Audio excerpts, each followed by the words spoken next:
deuxième, vous avez un beau maillot. Je vais peut-être me déplacer. Ce n'était pas prévu comme ça, mais on s'adapte à l'intelligence situationnelle. Ce maillot donc, sera floqué, ce sera dimanche au Stade de France 2020. Du coup, on aura une double pression, pression du résultat et pression sur les épaules de lancer la candidature sur le terrain. Tout d'abord, on va se concentrer sur ce week-end, de bien recevoir les Écossais. Et après, c'est vrai que ça sera un projet contre projet avec les Irlandais, mais on se concentrera surtout sur le rugby parce qu'on en a besoin. Et on a vu que tous les matchs comptaient depuis ce week-end.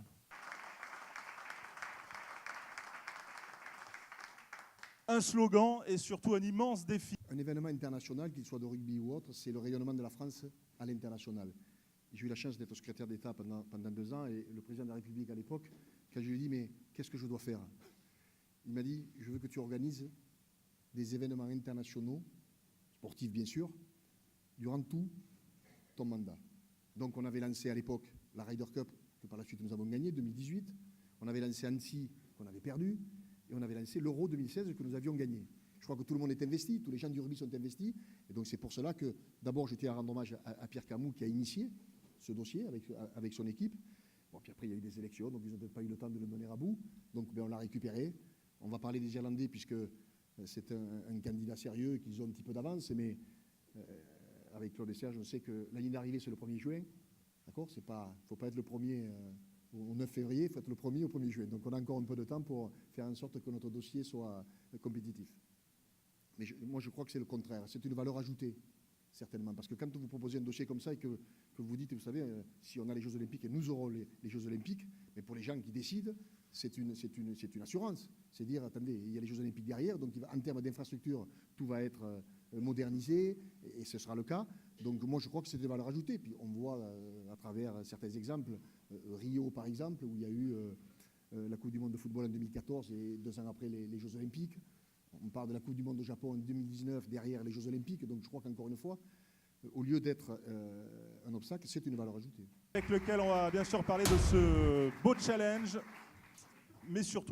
Depuis 2 mois, un peu plus de 2 mois que nous sommes en responsabilité avec le président Bernard Laporte, on a multiplié pas mal de réunions internationales, que ce soit au niveau du tournoi à destination, mais que ce soit aussi dernièrement à San Francisco avec World Rugby, justement. Et puis, dès les premiers jours, Bill Beaumont est venu visiter le président Bernard. On sent une véritable demande, avidité de retrouver une parole française, du rugby français, forte. Pourquoi ?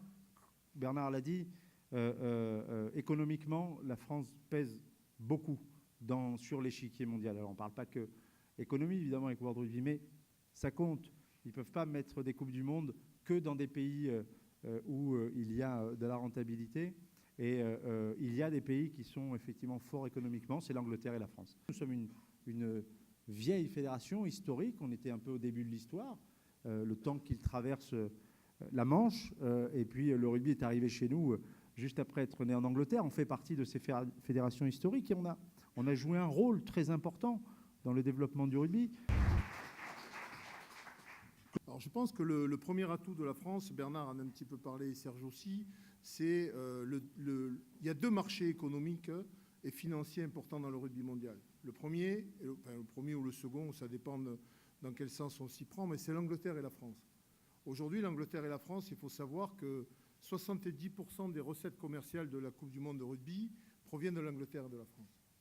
Aujourd'hui, la France est un acteur majeur sur le plan financier et économique du rugby mondial. Et que la France, aujourd'hui, relance cette candidature, je vous promets, on l'a vu dans les réunions internationales et ce week-end à Londres, ça fait naître de grands sourires chez nos amis anglo-saxons parce qu'ils savent que le dossier de la France aujourd'hui est celui qui va pouvoir donner à World Rugby les moyens de développer le rugby sur les 5 ou 10 prochaines années. C'est le dossier, c'est le premier argument. C'est un argument évidemment financier, mais ces bénéfices, on le sait, seront mis au service de World Rugby pour développer le rugby, supporter les petites nations aussi, les aider à grandir. Et c'est ce qui nous guide aujourd'hui dans les objectifs, les premiers objectifs de notre candidature. 94% des recettes de la fédération française, de la fédération internationale proviennent des recettes Coupe du Monde. 94%. Ces 94%, évidemment, seront retourner aux fédérations sous la forme de subventions pour financer le développement du jeu dans les 120 pays qui sont membres aujourd'hui de World Rugby. C'est ça notre enjeu, c'est ça l'enjeu, c'est ça notre ambition. Oui, et ce qui peut peut-être aussi faire peur aux rivaux, hein, c'est la capacité des Français à organiser les grands événements. On l'a encore vu récemment avec les handballeurs et leur mondial. C'est vrai qu'il y a ce savoir-faire. C'est vrai que la France s'est engagée depuis quelques années, Bernard le disait quand il était secrétaire d'État à la jeunesse et au sport, à accueillir des événements sportifs en France. Je pense qu'aujourd'hui, on est probablement un des pays qui a le plus acquis de savoir-faire dans ce domaine. On le voit dans les différents rendez-vous que nous avons conduits avec les villes depuis 3 semaines ou un mois. Aujourd'hui, discuter avec une ville de l'accueil d'un événement sportif, c'est facile, parce qu'ils en connaissent les enjeux, ils en connaissent les règles, ils en connaissent le cahier des charges, et ils sont totalement prêts et préparés à nous accompagner sur ces dossiers de candidature. L'Euro 2016 a été un énorme succès. Les championnats du monde de handball qui viennent de se terminer, en plus avec le sacre de l'équipe de France, ont été également un formidable succès. On part de 98 et on reviendra après sur 2007, qui a laissé quand même des souvenirs émus aux 4 coins de la France en termes d'ambiance et d'émotion, fait qu'effectivement la France est un pays aujourd'hui reconnu sur la scène internationale en matière de savoir-faire et d'accueil d'événements sportifs. Est-ce que vous pouvez nous en dire plus sur les infrastructures d'accueil, justement, cette capacité touristique pour des Français? Ouais, on peut citer plusieurs chiffres. En France, on a 85 millions de touristes qui visitent la France chaque année. Aujourd'hui, quand on regarde un petit peu nos concurrents, on s'aperçoit l'Irlande se vanter sur son site internet d'accueillir 11 millions de visiteurs par an. On est la première destination touristique mondiale. On a des infrastructures hôtelières qui sont exceptionnelles. On a des infrastructures en matière de transport qui sont exceptionnelles. On a dès aujourd'hui commencé à travailler avec des groupes hôteliers qui sont les premiers mondiaux, comme le groupe Accor. On a commencé à travailler avec la SNCF sur un plan de transport qui soit performant et en plus éco-responsable. Donc, je pense qu'en matière d'infrastructure, on est parfaitement équipé, en tout cas, et préparé pour accueillir ce grand événement sportif. Voilà, il y a les infrastructures, il y a aussi, on va dire, l'émotionnel, l'empreinte émotionnelle que vous allez laisser avec France 2023. Ouais, je pense que si on revient sur 2007, on s'était donné une ambition en 2007 avec Bernard, c'était de dire on n'a pas comme objectif d'organiser 48 matchs de rugby, puisque la Coupe du Monde de rugby, c'est 48 matchs. On a pour objectif d'organiser un grand festival de sport international. On a pour objectif d'impliquer, que ce soit les supporters, les joueurs, les partenaires, les familles. On veut les impliquer dans un événement qui soit rempli d'émotions. Aujourd'hui, notre ambition, notre émotion, ce sera notre signature sur 2023. Sur 2023, c'est prendre le pari que une Coupe du Monde de rugby en France en 2023 aura une saveur particulière dans les régions, dans les villes d'accueil, que peut-être ce sport est le seul aujourd'hui à pouvoir procurer aux gens qui vont y participer. Ouais, et ce festival de sport dont vous parliez, hein, sur la longueur, puisque c'est l'un des charmes de la Coupe du Monde de rugby, il va être aussi facilité par un réseau de transport qui est très performant.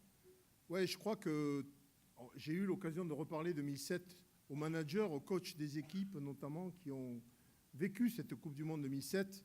Le plan de transport qui avait été mis en place par la SNCF dans le cadre de cette Coupe du Monde était exceptionnel.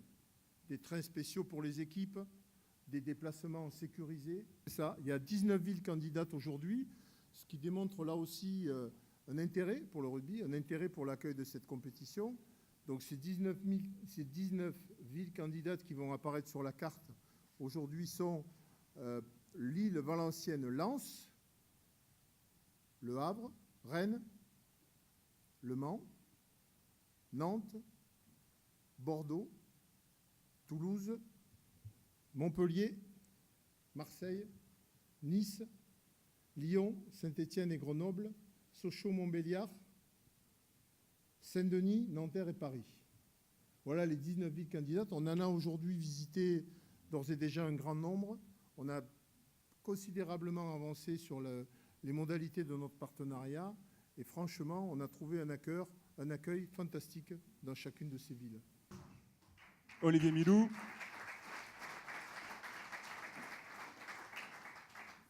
nous fallait un droitier solide en mêlée, mais bon, on a pris Christian Califano. Je ne sais pas si vous...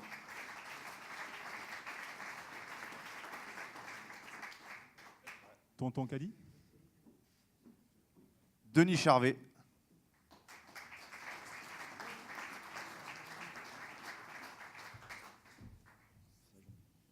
Franck Ménel.